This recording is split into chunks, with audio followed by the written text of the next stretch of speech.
This video is dedicated to a fan who reached out to me, and we've become good friends. Her name is Jane.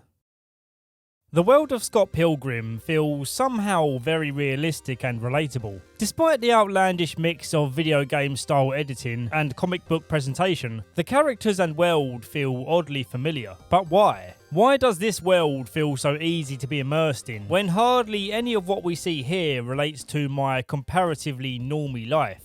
Well, when Jane introduced me to the original comic books, which this movie was adapted from, I learnt some very interesting things, like Scott Pilgrim and his friends are based on the author's real life, and also that the author, Brian Lee O'Malley, the whitest name ever, is Asian. Who would have guessed, eh? But jokes aside, this story being based on his actual life, and how amazingly faithful this movie was to the source material, is one big part of the answer to this question. This all feels real because the relationships are real, the music is real.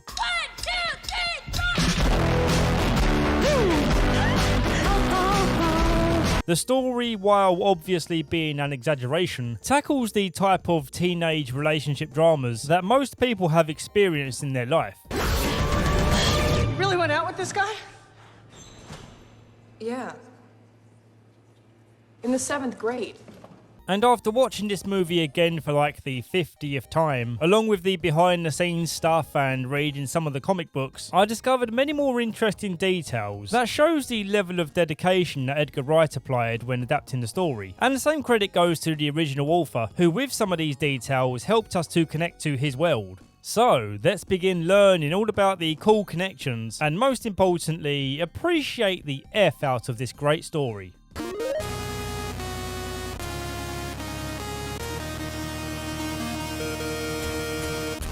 Scott Pilgrim is the story of a young guy who's dating a schoolgirl, a relationship which his friends grill him over, but he's wearing the protective armour of Canadian consent law.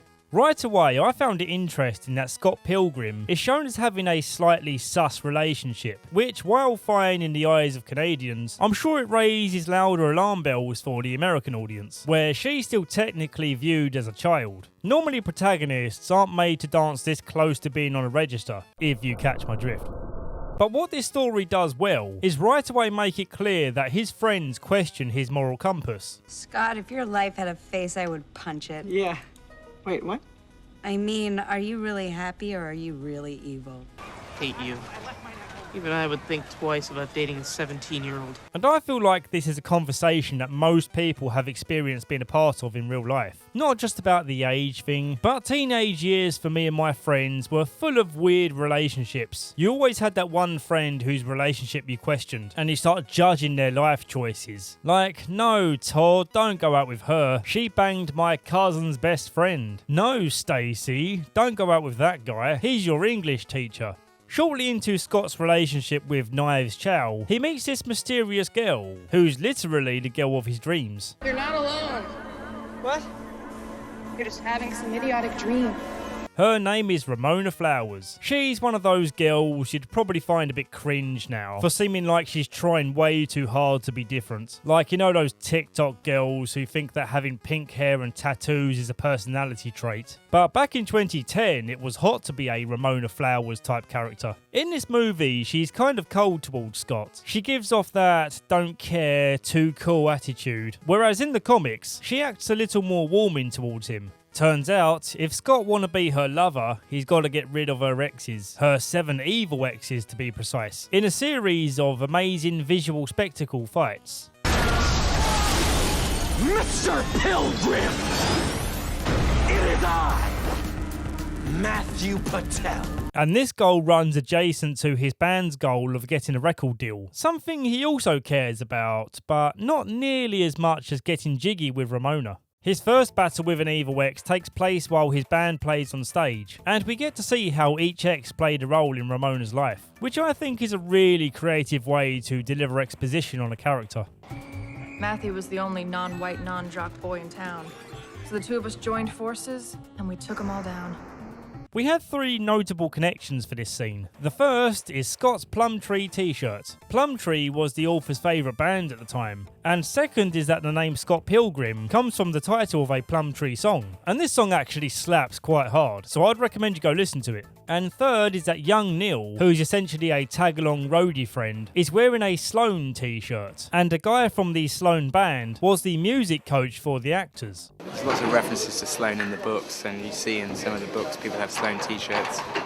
So what better man to kind of be our music coach for all the actors? I gotta say, this is one reason why I simp for Edgar Wright. He is one of those directors who's passionate about details. Even if these additional details don't really register to a casual viewer, the overall feeling of realness some of these details add works more on a subconscious level. Additional observation I just made while editing this. I like how young Neil mouths the incorrect word while he's singing along to the band. Drive right through the needle's eye, oh my.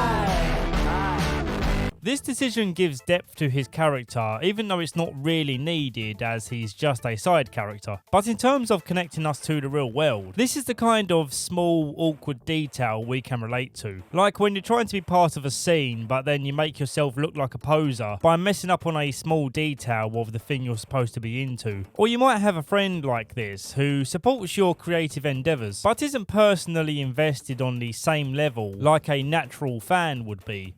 You would think now that Scott Pilgrim is trying to get with Ramona that he would split with knives, but because he has less courage than a sickly kitten, he doesn't split with her until he's guilt-tripped by his gay friend Wallace and sister Stacey. Let's talk about these two real quick. Stacey is actually the name of Brian O'Malley's sister, and the coffee barista badge she's wearing here is actually his sister's real work badge. Now this is one of those unimportant details I was talking about. It really doesn't add anything for a casual audience viewing, but this is why I'd always recommend watching the behind the scenes footage for any movies that you love. It's when you watch all of the behind the scenes stuff that you feel more immersed in the unseen journey of creation, and I find it pretty inspiring.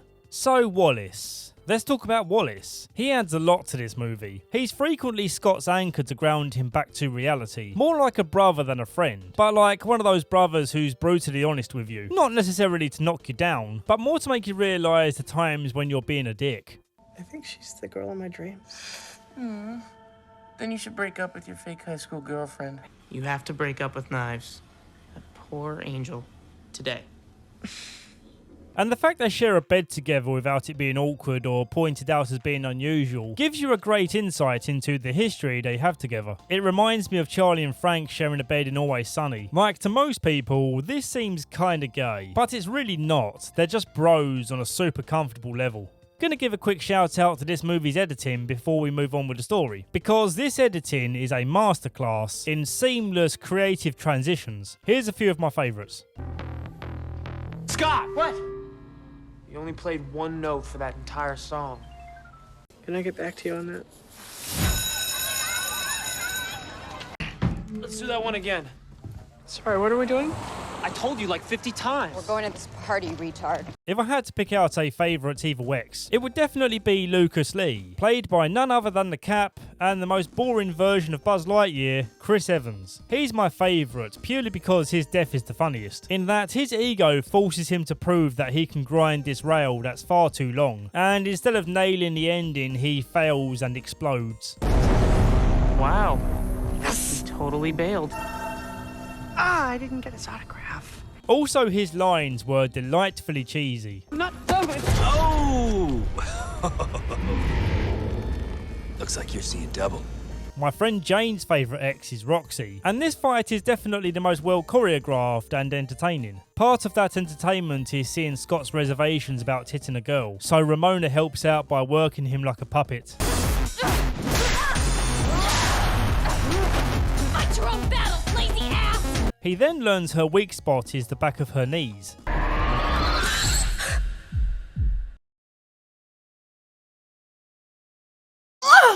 I find it hard to believe that any girl would flood their knickers for being touched in the least sexual spot imaginable. But maybe if you watching are an absolute slayer of puss, and you have managed to pull off this trick with a girl successfully, please tell me of your sexual achievements in the comments below. Brie Larson is also in this. She plays the front woman of a band called Clash at Demon Head, which is named after the very first video game that Brian O'Malley played. Which means if I ever form a band, I'm going to have to call us Streets of Rage 2. Alright, yes, I know, I'm old, ha ha ha. Don't be mean, okay? Because that would be classed as elder abuse. To wrap this movie up and give it some final compliments, it's only fair to point out the part which I didn't like so much, and that is the end fight with the big boss man, Evil X number 7, Gideon. You want to fight me for her? Was that not clear? Was that not clear? Stylistically, it's on point of course, and everyone involved in this scene did a great job at their performance. But for me, if I can correctly guess the end result of a fight, or a conflict, or even the movie itself, I kinda just want them to wrap up the story and be done with it. Are you still mad about the whole thing with the guild? You mean the League? The guild, league, whatever. It's ancient history. Oh, I think this deserves a song.